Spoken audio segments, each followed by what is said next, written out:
Starting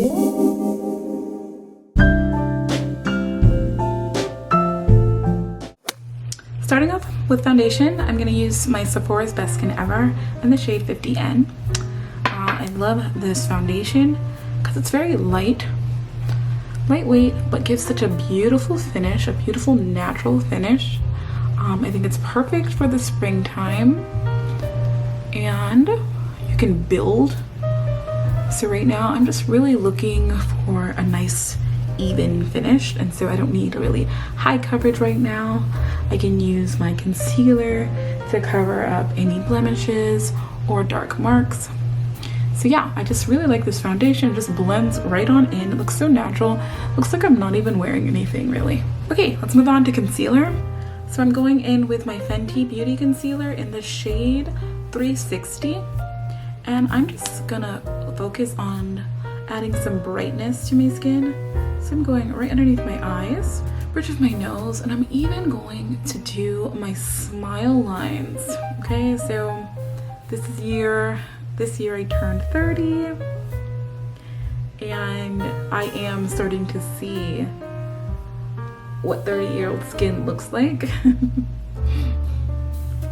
And you know, I'm really loving my skin, to be honest. I'm loving my skin, I'm loving maturing, I'm loving what that entails, but I have seen differences in my skin. I definitely use a lot less makeup than I did before. I am more mindful about where my fine lines are and how to gracefully show my age and beauty. On my birthday, I stated that I was on a journey. Well, definitely have been loving taking care of myself. I started exercising daily. I started juicing. I started weightlifting. I started taking tennis classes. I've been creating the life that I desire because I was so unhappy. And what I realized was, you know, if you're unhappy, you're the only one who can change that. Okay? No one is going to do it for you. You have to do it yourself. You have to go out of your way to find things that make you happy. One thing for me was I couldn't see my way out of that. So I started with an app called Modern Health, and they have certified therapists that are available at several different times. I'm a teacher, so my days are busy, but they have all the way up until 9 o'clock in the evening, and so that makes it very convenient for me. And at first I was like, life coaching, I've never done that before. What is that? Will it really help me? I was skeptical at first, but I've loved my coach. She's amazing, and she's helped me through some really traumatic stuff and just basic life stuff. So let's get into the meat of why I really wanted to make this video. Those of you who know me know that I am an extrovert and I need to get my feelings out. That's part of the reason why I started this channel. Well, you guys are like my diary, and it's easier to talk to you guys than just keep everything bottled up.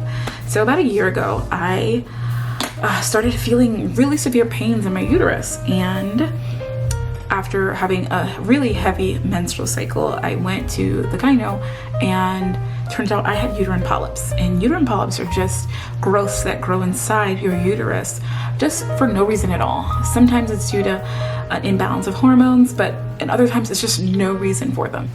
And so I kind of felt like my body betrayed me, that I don't know what caused it. I didn't do anything to cause it, and it felt like I had no control over my own body, my own health. And so I was really depressed and in a lot of pain. The only way that I could actually get rid of the polyps was by having surgery.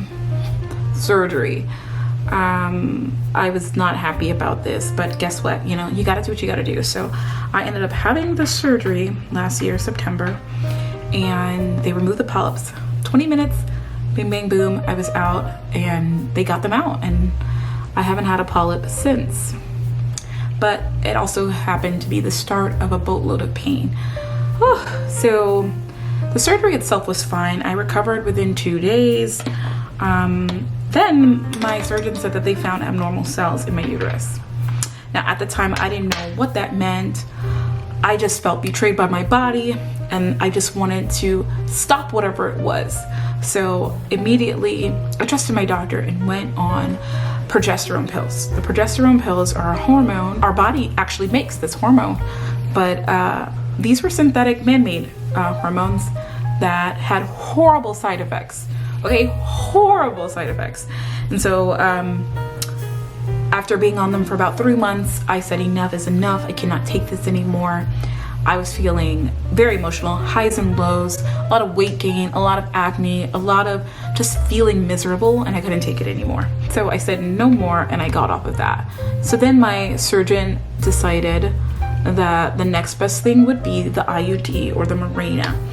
Now, I have not been on birth control since early undergrad. I just didn't want hormones in my body anymore.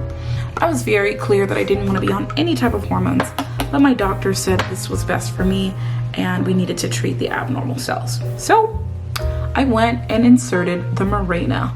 The Mirena is an IUD that is inserted into your uterus, and it emits the progesterone, the hormones, into the uterus itself, and that's where the abnormal cells were. So it was perfect. It was, supposedly it was perfect. So I inserted that, and they did not tell me that I needed to take any painkillers. They said it was just gonna be a little bit of discomfort. They told me that, you know, it'll hurt for a little bit, but then you'll be fine. Well, guys, what a load of baloney, because it was the worst pain of my life just inserting it, okay? Because what they're doing is clamping your cervix, okay? They clamp your cervix down to insert it. And then it's a plastic IUD, and that sits in your uterus while emitting the progesterone. Your cervix is a very highly sensitive area of your body, and for them to not even offer painkillers or numbing anything, I was just blown away about how painful it was. And I was blown away that they wouldn't think that I would need painkillers or to tell me anything about how much pain it was. And it's not until after I got an insert that I did more research on the pain, because I had researched the IUD. Nothing said anything about pain. So I was surprised when I was in that much pain. When I finally researched IUD pain, that's when I saw that everyone was like, oh my God, stay away from this thing. It's the most painful thing ever. Well, guys, I was in for the ride of my life, because I had about 6 months of excruciating, debilitating uterine pain. Oh my God. I was in so much pain every single day from the time I woke up to the minute I went to sleep. I was taking 1,200 milligrams of ibuprofen daily just to make it through the day. I was in so much pain. Oh my God. It was pain in the morning, pain in the afternoon, pain at night, pain. I was crying. I was screaming in pain. I was, oh my God, every day was pain, and I still went to work, and I still had a life, and nobody would have ever known I was in so much pain. No one would have ever known that I was dying inside. So finally, after about 6 months, they're like, okay, let's do a test, a biopsy, to test the cells to see if they are back to normal. So I said, hey, you know, I've already had a very painful journey. What do I need to prepare for? Like, what should I expect in this exam? And she's like, it's a biopsy, so they'll take a piece of your cervix and test it. And I'm like, okay, well, do I need to take painkillers? She's like, yeah, you need to take painkillers. Like 1 painkiller before the exam, and that should be enough. And I'm like, are you sure? Because I have had the most painful journey, and you know I'm ultra sensitive in this area, and I just need to know all the facts. She's like, it's not painful, it's just discomfort. Here we go again with discomfort. Now I already know, like, look, your discomfort is hella pain for me. So I took like, I want to say 800 milligrams of painkillers before I went that day. And she's like, yeah, but you won't even really need that. It should be okay. It should be very easy. Guys, it was not easy. It was the worst pain ever. They cut my cervix with no anesthesia. Okay, this is the equivalent of, I want to say a circumcision, when you're cutting off the foreskin, right? They cut my cervix a piece, but I felt it, okay? And it felt like forever, suffering, screaming on the table.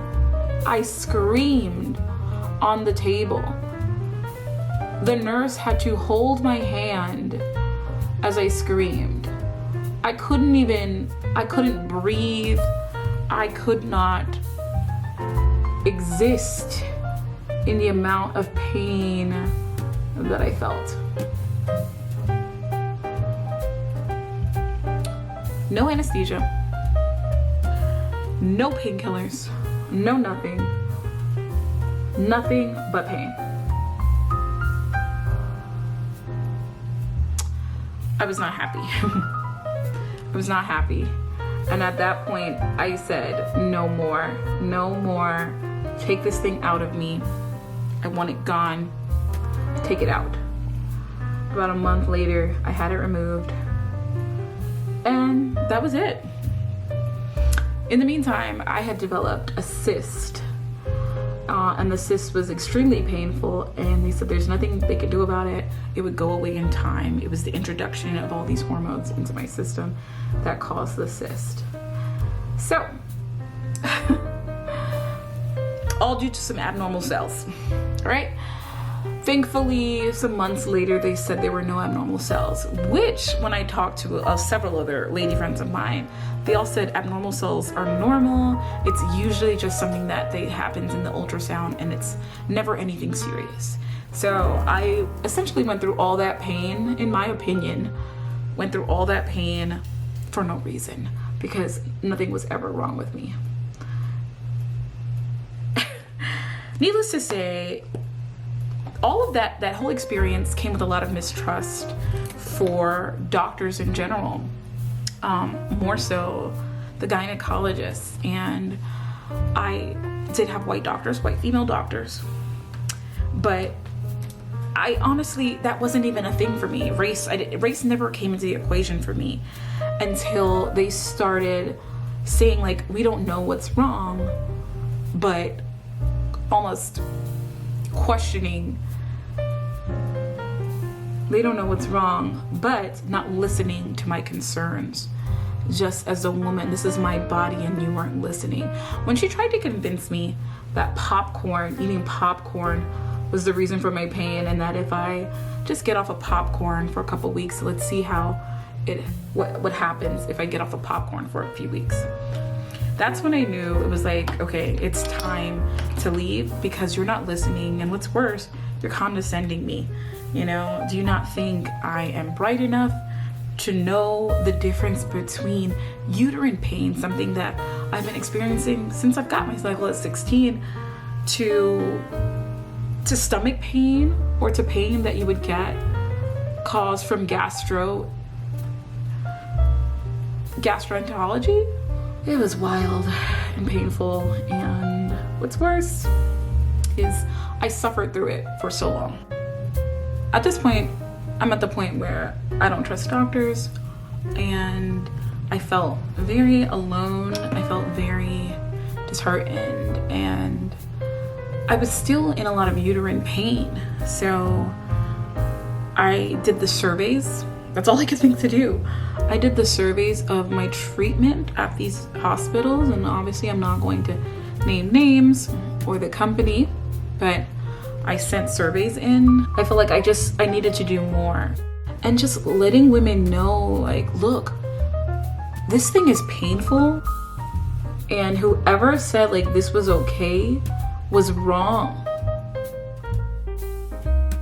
After really taking my health more seriously, I have started to feel better. I've started to feel more me. I started to feel more alive, more awake, more vibrant. I'm starting to enjoy my life.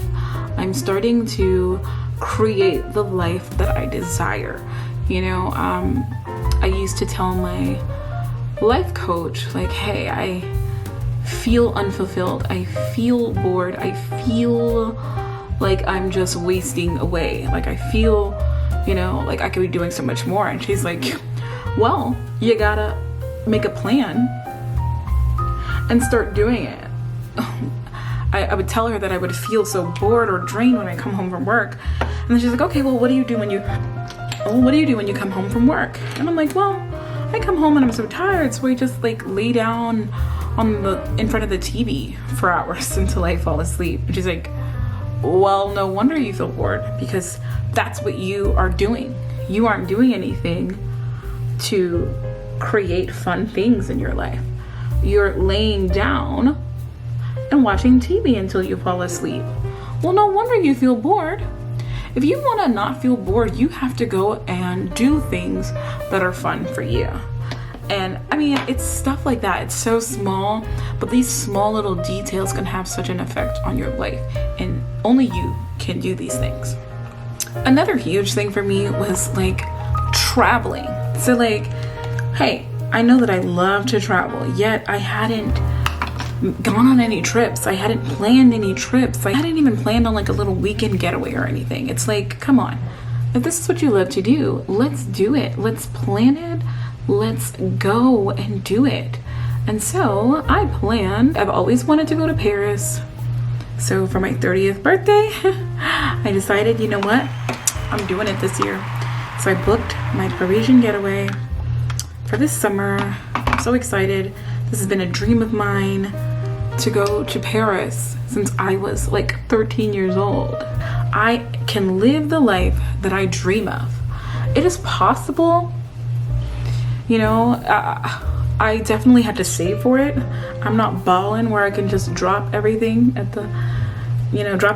just go on a Parisian getaway. But no, I planned for it. I saved for it. And, you know, now I get to go and live my best life in Paris. I'm just gonna do a brown lippy, make a plan, stick to your plan, and watch your dreams come true. I wanted to be healthier, and now I exercise. Now I eat better. Now I don't spend all my money on junk food. Now I save that money and I can go travel more. You are the only one who has control and power over your life. And this is the finished look.